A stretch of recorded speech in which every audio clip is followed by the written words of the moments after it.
Buen día con todos. El tema que voy a exponer hoy es un tema bastante complejo. Voy a tratar de dar los conceptos básicos para introducir en este pensamiento, porque hablar de enfoque sistémico es hablar de un pensamiento diferente al que estamos acostumbrados los profesionales de salud, sobre todo los médicos.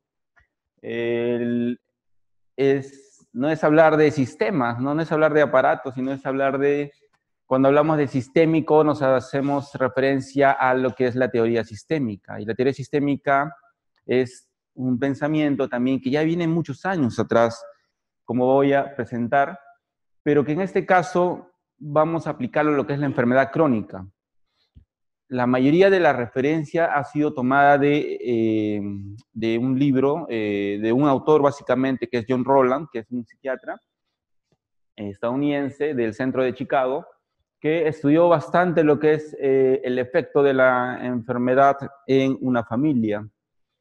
Y este enfoque no solamente está aplicado a enfermedades crónicas, sino también a enfermedades agudas, pero le damos ahora más importancia o mayor relevancia en la enfermedad crónica, porque como vamos a ver, es justamente en una enfermedad crónica donde la familia va a agotar no solo sus recursos materiales, sino también sus recursos emocionales. Por ello es que es muchísimo más difícil este enfrentamiento que en el caso de una enfermedad aguda, ¿no? Y empiezo con esta obra muy famosa por todos, conocida, en el que solamente me interesa representar cómo frente a la enfermedad de un miembro en la familia, no es el único que enferma, ¿no? También todos los miembros allegados, sobre todo la familia, cercanos, también van a afectarse, van a preocuparse. Va a haber cambios de roles, cambios de comportamientos, y esto va a depender también de quién es el que enferma y a qué edad enferma. Por eso es que este enfoque trata de ayudar a entender este fenómeno tan complejo que no solamente indica tratar la enfermedad, sino cómo la enfermedad afecta al individuo y cómo la enfermedad puede afectar a la familia, ¿no? Acá en la obra vemos, ¿no? El papá está mirando al médico, el médico está concentrado en el paciente, muy empeñoso, y la mamá sufre, ¿no? Entonces nosotros hemos estado acostumbrados a aprender a tratar la enfermedad, solamente eso, y aprender a tener un enfoque individual. Pero el problema va más allá. También tenemos que entender y poder tratar la afectación que tiene la familia, ¿no? Y entonces, aunque siendo ahora 2018, ¿no? Para muchos este enfoque es nuevo, pero este concepto, sus raíces ya vienen desde muchos años atrás. Tal vez Freud no fue conocido por tener un enfoque familiar directamente, pero algunos le dan ya se podría decir, la importancia en los orígenes de la teoría familiar, en que él, dentro de su psicoanálisis, empezó a darle la importancia en no solamente ver al individuo que tenía, sino también comenzar a ver a uno de los familiares. Y este es un caso muy famoso, que es el del pequeño Hans, en el cual él solamente lo vio una vez, las siguientes veces lo vio al padre. Y aunque todavía no se acercaba mucho a lo que es la teoría familiar actual, ya es un inicio de cómo el entendimiento de una persona puede ir más allá de ella, ¿no? Y Flügel, que es otro psiquiatra, ya en el año, mire, 1921, ya empieza con los estudios psicoanalíticos de la familia. Entonces, miren desde cuándo ya hay ese interés por conocer cómo es la dinámica de la familia En este caso, ellos empiezan a ver la dinámica de familia en el caso de las enfermedades emocionales, ¿no? Pero eso también finalmente lo podemos aplicar a las enfermedades físicas. Entonces, solamente esto es para que vean desde cuándo ya vienen los estudios sobre la importancia de la familia en la enfermedad, ¿no? Ackermann es uno de los principales pioneros en lo que es considerado en la teoría familiar, al estudiar la psicodinámica de la familia, de la vida familiar, y tal vez el mensaje más importante de Ackermann es que él considera a la familia como una unidad social y emocional, ¿ya? O sea que la familia en sí, que es todo este sistema, todo este conjunto de este grupo de integrantes, además de un individuo, también es todo uno solo, ¿no? Y cuando pasa algo en un miembro de la familia, todos van a, de alguna forma, alterarse, ¿no? Y Murray Bowen es uno de los principales pioneros en la teoría familiar sistémica, y acá no hay que confundir los conceptos de terapia familiar con teoría familiar. Acá yo no voy a hablar nada de terapia familiar. La teoría familiar son los conceptos bases en que se centra la terapia familiar. Y Murray Bowen, así como muchos otros psiquiatras pioneros en la teoría familiar, se interesaron en abordar a las familias en pacientes que no podían, en entender mejor a sus pacientes con esquizofrenia. Y muchos de estos médicos, en esta época, estamos hablando ya de los años 60, 70, se interesaron por ver más allá en la familia porque no encontraban solución, no encontraban mejoría cuando trataban a sus pacientes individualmente. Entonces ellos comenzaron a ahondar un poco más. Uno de los principales aportes de Bowen es sobre, aparte de las bases en la teoría, es sobre la diferenciación del self. Él le llama que además de lo que es la familia como sistema, también existe la individualización, ¿no? Y que eso debería ir definiéndose con el tiempo. Y cada vez que nos definamos más como individuos en una familia, a eso le llamaba él que es la maduración. Es un tema un poco más complejo, pero es un aporte que él daba, ¿no? Y Minuchin también, que es más conocido por la mayoría, él estudió más lo que son las familias psicosomáticas, que ahora vamos a dar una breve reseña también de él, pero para que vean que al hablar de teoría familiar es un mundo muy, muy amplio, ¿no? Y este resumen, para entender de cómo la familia y la enfermedad pueden estar relacionadas, Steinglass, que es otro psiquiatra que es justamente ahora de un instituto de Ackermann, actualmente, en Estados Unidos, él y Mary Horan, en el 88, observaron que habían 4 perspectivas diferentes de lo que es el entendimiento de la relación de la familia con la enfermedad. Por ejemplo, si revisamos, podemos encontrar que se puede considerar a la familia como un recurso, ¿no? Muchos vieron al relacionar la familia con la enfermedad, la vieron solamente como la familia como recurso, o sea, cómo podía apoyar la familia en la enfermedad de uno de sus miembros. La familia psicosomática, estudiada más por Minuchin, era la perspectiva de ver cómo la familia podía ser el origen de la enfermedad, que es lo que también muchas veces vemos en la práctica, en la cual podemos tratar de solucionar solamente el problema del individuo que estamos viendo, y en cuanto su problema está en la familia, ¿no? De repente un esposo alcohólico, de repente un otro miembro enfermo, ¿no? O de repente problemas, relaciones con la pareja, con los hijos, con el padre, la madre, ¿no? Entonces, eso es lo que es más o menos la familia psicosomática. Efectos de la enfermedad sobre la familia, cómo es que la enfermedad puede alterar a la familia, como había mencionado, cómo puede alterar económicamente, cómo pueden alterar los roles. Si el que enferma, por ejemplo, es el padre, el que normalmente es el sustento de la casa, ¿ya? Y peor aún, si es que la enfermedad fuera discapacitante, entonces, ¿cómo es que va esto a afectar a la familia? ¿Quién va a tener que ahora asumir de repente mantener a la familia económicamente, tal vez si la esposa no trabajaba, ahora va a tener que trabajar, de repente si la esposa es mayor o la madre es mayor, va a tener de repente el hijo, la hija, adoptar esa función ya de padre. Entonces, va afectando mucho las preocupaciones, ¿no? Todos los miembros en la familia van a estar preocupados, interesados en cuál es el problema del familiar enfermo y qué hacer, ¿no?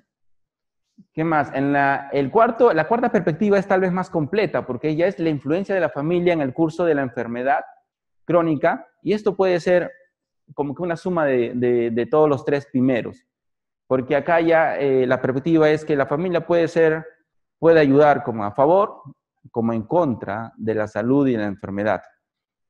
Por ello es importante averiguar sobre este entorno de nuestro paciente que veamos, porque de esta relación que existe, ¿no? Entonces, para entender, partiendo del individuo, va a ser diferente que un miembro de la familia, ¿no? Pueda enfermar, por ejemplo, ¿no? De repente desde el embarazo, desde la niñez, va a ser diferente que enferme ya una persona mayor, ¿no? Porque cada uno como individuo tiene, se podría decir, las etapas.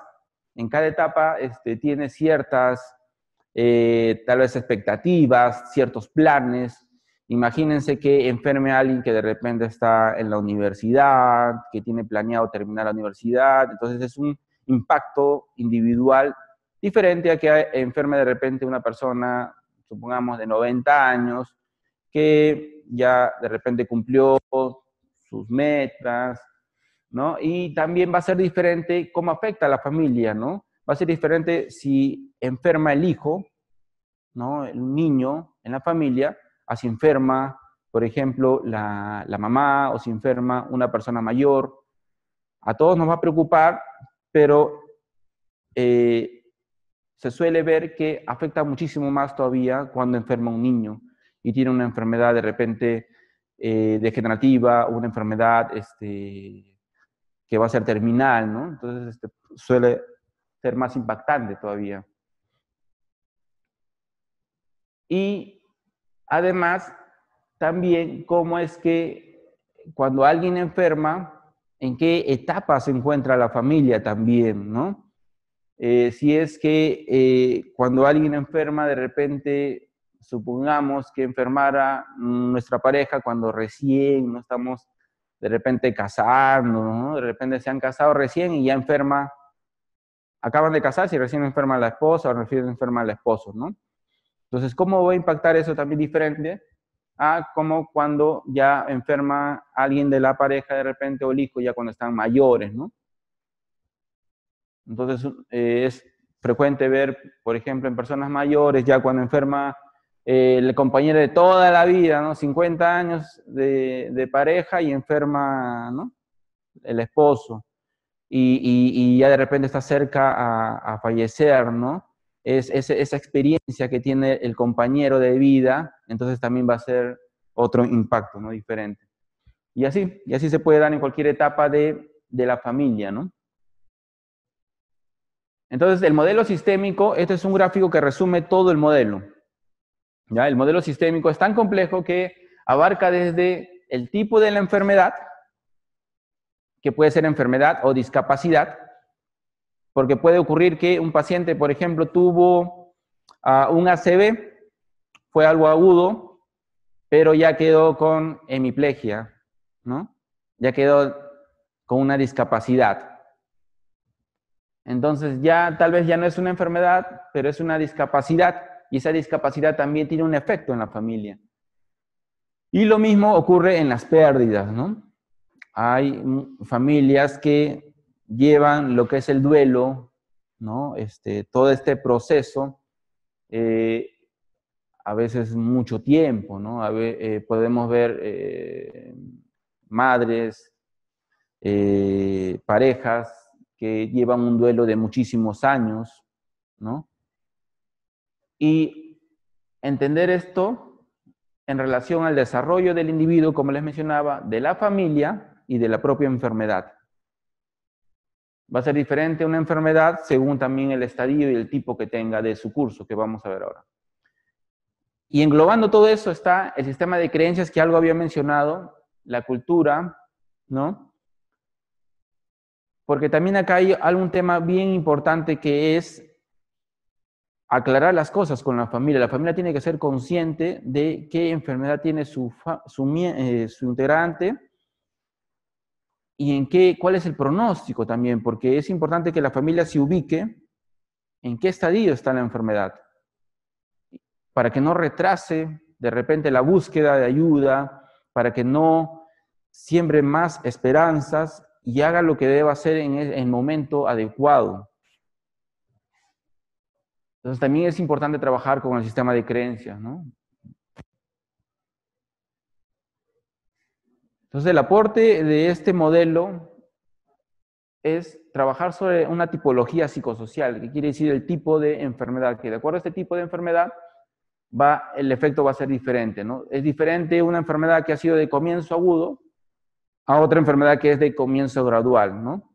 Imagínense de repente un infarto en un familiar, en el que la familia va a tener que hacer uso de sus recursos de una forma rápida. ¿Ya? Y de repente se va a salir de ese episodio del infarto y ya van a poder continuar, tal vez ya con los cuidados, pero si no queda ninguna discapacidad, no va a haber tanto problema, ¿no? Pero si hablamos de un comienzo gradual, ¿no? Y sobre todo que vaya a ser un curso progresivo, por ejemplo, en el Alzheimer o por ejemplo en el Parkinson. Entonces es una familia que está bajo un constante estrés, que cada vez ve que su familiar está más enfermo, se pone peor, ¿no? Que va a ser diferente en una enfermedad que el curso es constante, por ejemplo, la diabetes, la hipertensión, controlada, ¿no? Que ya, bueno, hacen sus controles, seguimientos, pero no es el mismo estrés como en un curso progresivo, ¿no? Y lo otro también en otro curso que es recurrente, ¿no? Por ejemplo, las crisis de asma, las fibromialgias, ¿no? Que tienen episodios. Y eso también tiene que saber la familia, cuál es el curso de la enfermedad que tiene su miembro, ¿no? El desenlace también, ¿no? Es diferente una enfermedad que no va a ser mortal, o una enfermedad que va a reducir y que no sabemos en algún momento va a causar la muerte, o una enfermedad que definitivamente es mortal, ¿no?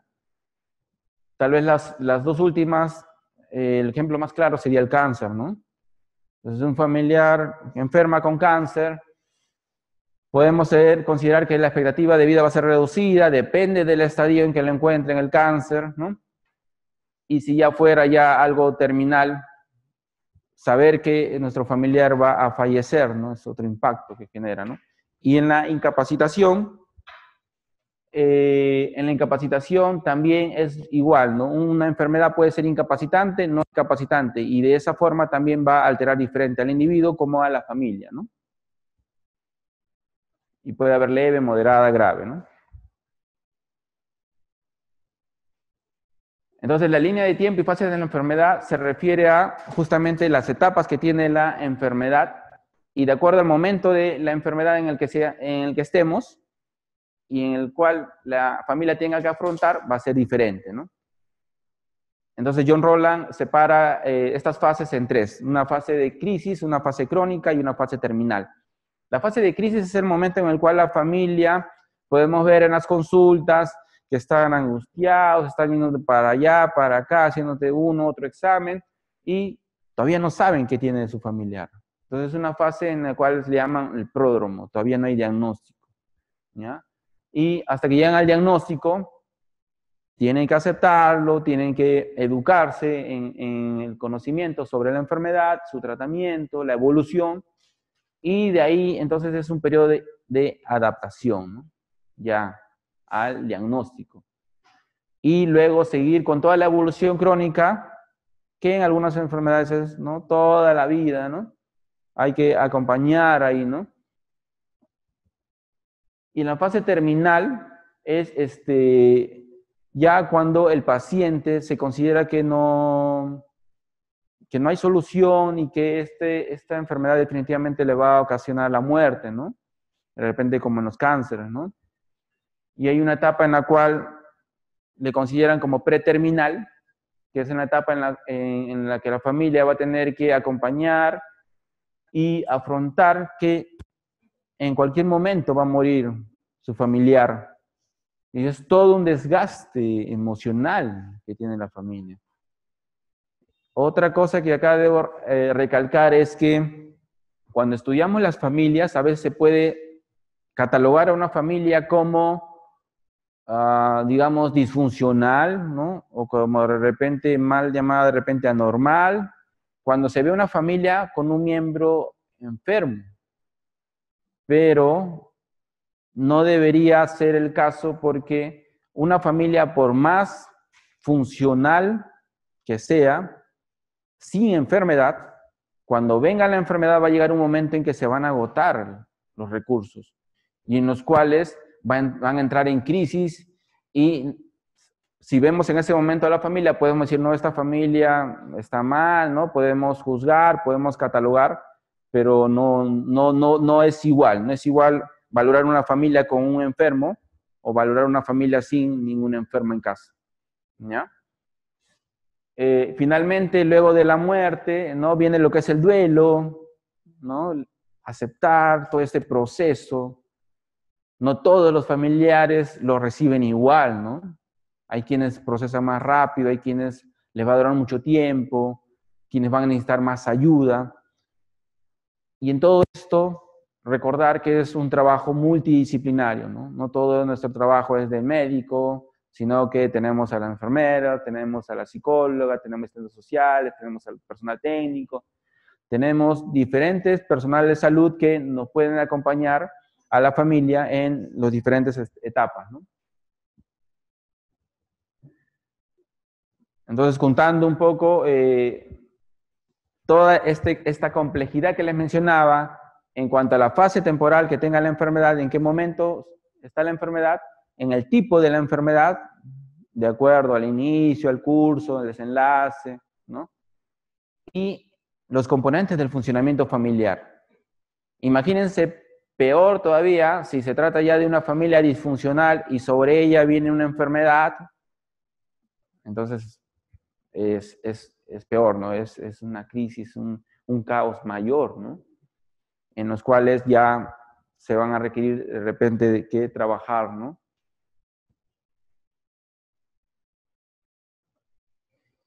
Entonces, esto es parte de lo que había mencionado anteriormente, cuando hablamos, ¿no? De relación médico-paciente, ¿no? Eso es lo clásico, lo famoso, ¿no? Pero ya hablar más allá es hablar de cómo es la relación del médico, el paciente y la familia, y cómo el médico y la familia pueden también influir, ¿no? En la relación de los otros dos, ¿no? Tanto el médico puede influir en la relación que existe entre el paciente y la familia, y también la familia puede influir también en la relación que puede existir entre el médico y el paciente. Por eso es importante conocer las creencias que puede tener la familia, porque muchas veces ellas van a influir en el tratamiento de la enfermedad. Y también educarlos, ¿no? Otra cosa que acá todavía, como no se tiene muy en cuenta qué tanto puede ayudar a la familia, muchas veces vemos a la familia como algo amenazante, como algo incluso que nos estorba, y a veces tratamos de ver solamente al paciente y hacer un lado a la familia, como lo vemos a veces en hospitalización, como lo vemos a veces en algunas consultas. Tratamos de que no entre mucha gente, ¿no? Que entre uno, ¿no? A lo mucho, ¿no? O entre solo el paciente, ¿no? Hay muchas consultas que solamente quieren que el paciente entre, ¿no? Tú ya eres mayor, sabes hablar, tú nomás solito, ¿no? Entonces es un enfoque individual el que manejan, ¿no? La importancia de tenemos que ver cómo es que está pensando la familia y también poder educar, porque ellos van a ser los cuidadores en casa. El médico solamente atiende un rato y en hospitalización igual solamente son unos días, pero quien va a seguir el cuidado en casa son los familiares. Entonces hay que considerarlos como participantes, ¿no? Pero más allá de este modelo es todo el trabajo y la relación que debe existir entre estos 4 elementos. Ya no paciente, médico, la familia, sino también con el equipo de salud. ¿Ya? Y esto ya es todo el trabajo. Si acá se puede dar una mejor relación, entonces podemos llegar a un mejores resultados, ¿no? Entonces, la idea final de este enfoque sistémico es justamente que el médico tenga en conocimiento que cuando trata a un enfermo, también tiene que atender y prestar atención a la familia, ¿ya? Y solo para reforzar un poco el concepto de tratar enfermos y no enfermedades, era modificar un poco el título de enfoque sistémico del enfermo, ¿no? El enfermo crónico. Y al hablar del enfoque sistémico va más allá del individuo, ¿no? Eso era todo lo que quería presentar el día de hoy. Muchas gracias.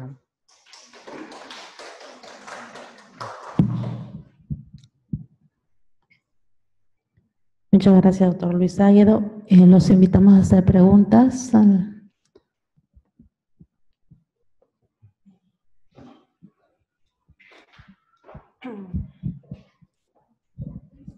Felicitaciones por su exposición, doctor Águedo. Una pregunta.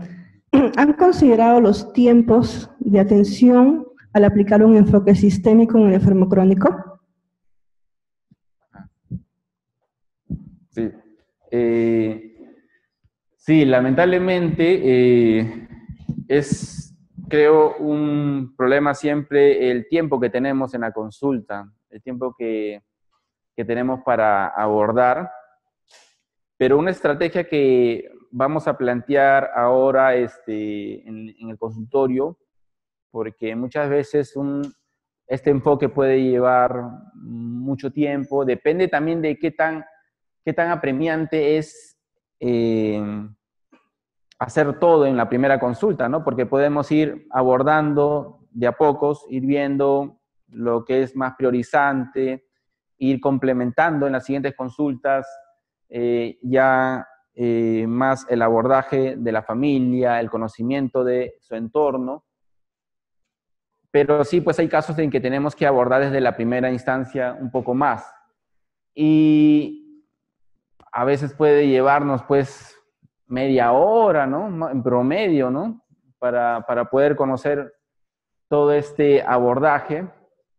Y una estrategia que esperamos concretar acá en el hospital es tener horarios diferenciados en lo que es la consulta, tal vez un poco más centrada en el paciente, considerando ciertos rasgos del sistema familiar, pero un poco más centrada en el paciente en unas consultas, y en otras consultas ya con un horario más diferenciado, con un poco más de tiempo, poder abordar ya más la familia. Es lo que vamos a implementar ahora acá en el hospital. Porque sí, actualmente, siendo médicos de familia, nos programan pacientes para 15 minutos. Entonces, en 15 minutos, sí, con los conceptos de entrevista, sí se puede llegar a abordar, pero ligeramente, ¿no? Y poder complementarlo en las siguientes consultas. Ya cuando conocemos a un paciente mejor, ya es más sencillo, ¿no? Pero todavía sí es un problema acá del tiempo, ¿no? Es que estamos en planes todavía para mejorar esto, ¿no? Claro, me pongo en el lugar de los colegas de que están trabajando en establecimientos de salud del primer nivel de atención, en que tienen 12 minutos por paciente, sí, con suerte 15 minutos por paciente, en algunas CIPRES privadas, ¿no? Entonces, si no se tiene la competencia, ¿no? Se puede ver, generalmente ven al paciente en menos tiempo, en 5 minutos, en 10 minutos, ¿no? Y no se aplica este enfoque, ¿no? Entonces, dado de que es impactante, según los estudios, el abordaje familiar para poder manejar adecuadamente las pacientes con enfermedades crónicas, ¿no? Que están prevaleciendo cada vez con mayor progresión. Sí es importante a la hora de formular las políticas, las normativas ministeriales, ¿no? Destinar un tiempo protegido para hacer este abordaje, ¿no? Porque no es que solo venga el paciente con diabetes mellitus, con hipertensión arterial, le doy su receta y lo veo en 2 minutos, sino es que tengo que hacer un trabajo individual, un trabajo familiar más completo, para lo cual también se va a requerir un tiempo mínimo. Muchas gracias. Sí, muchas gracias. Esperemos que tal vez difundiendo cada vez más esta orientación a la familia, podamos llegar justamente a algún momento a instancias mayores y poder darle este espacio, porque no es igual tratar un problema muy específico, una enfermedad muy específica en muy poco tiempo, a tratar un paciente realmente con este enfoque. No podríamos darle, no deberíamos darle el mismo tiempo. Y como ven, esto ya tiene muchos años en el mundo. Ya los inicios vienen desde muchísimos años atrás. Ya, si hablamos desde los años 50 de Ackerman, ya estamos hablando ya de casi 70 años, en que se tiene la importancia, el conocimiento de ver a las familias, pero que hasta ahora acá todavía somos pocos los que tenemos la oportunidad de poder hacerlo, ¿no? Con mucho trabajo, es muy difícil porque el sistema todavía no nos da este espacio, ¿no? Tenemos una pregunta, doctor. Sí. En línea, un paciente crónico que tiene problemas familiares y no tiene adherencia al tratamiento, ¿cómo podría ser abordada la familia? Ya. Primero tenemos que entrevistar bien a nuestro paciente.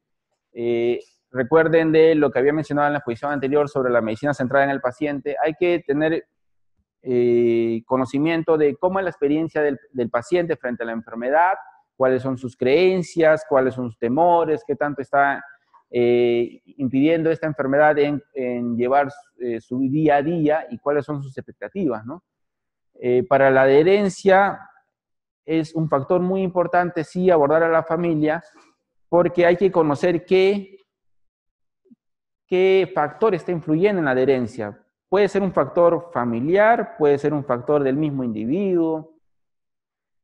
Ayuda bastante en este enfoque hacer un familiograma, porque podríamos detectar problemas relacionados, de relaciones con la familia, podríamos detectar tal vez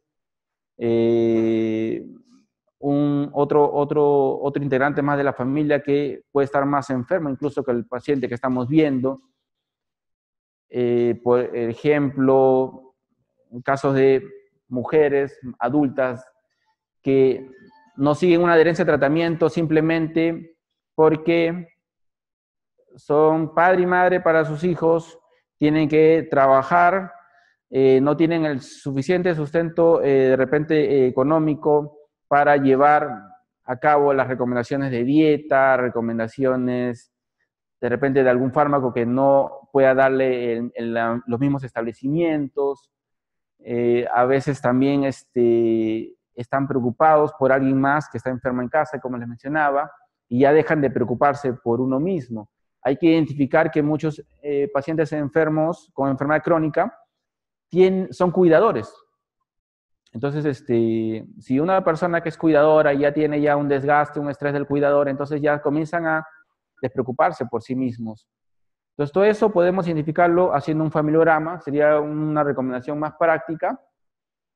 Y por otro lado también ver las creencias, ¿no? Las creencias, como le mencionaba, de la familia, ¿no? Un claro ejemplo lo vemos con los pacientes con diabetes, que no usan la insulina porque el esposo o la prima, la hermana le dice que no lo use, que le va a hacer mal, ¿no? Entonces, conocer todo eso nos puede ayudar a detectar, en primer lugar, cuál es el factor que está condicionando a esa mala adherencia y poder trabajar en eso. Y de todas maneras, más allá de eso, podría ser lo que ya es una entrevista con la familia, que es un tema ya un poco más amplio, invitar a los familiares. Muchas veces vemos pacientes que vienen solos a la consulta, entonces tenemos que también invitar en próximas consultas que vengan con un familiar, el más cercano, o que de repente el que está influyendo más en el cuidado de la salud de nuestro paciente, ¿no? Ese sería en resumen. Tenemos otra pregunta. Dice, para poder diagnosticar disfuncionalidad, ¿qué factores o indicadores tiene que tener la familia? Bueno, disfunción familiar ya es un tema bastante amplio aparte. La disfunción familiar debería ser diagnosticada con una entrevista familiar, no con una entrevista individual, porque si hacemos, por ejemplo, el ADGAR, que nos puede dar un indicio de una percepción de disfunción familiar, solamente sería viéndolo desde un paciente, no es la perspectiva de uno. Si preguntamos al hijo adolescente, de repente el hijo va a decir, no, pues no cuento con nadie, nadie me quiere, nadie me ayuda, ¿no? Esa es su perspectiva de él. Pero eso no daría un diagnóstico de disfunción familiar. Para poder diagnosticarlo deberíamos citar a toda la familia, hacer una entrevista familiar y ver cuáles son cuál es el tipo de interacción que tienen ellos. Si vemos que en el tipo de relación que tienen ellos es muy conflictiva, cada uno está interesado solamente en lo suyo, no hay una colaboración, todos perciben que hay una insatisfacción con su familia, entonces podríamos decir entonces que es una disfunción familiar.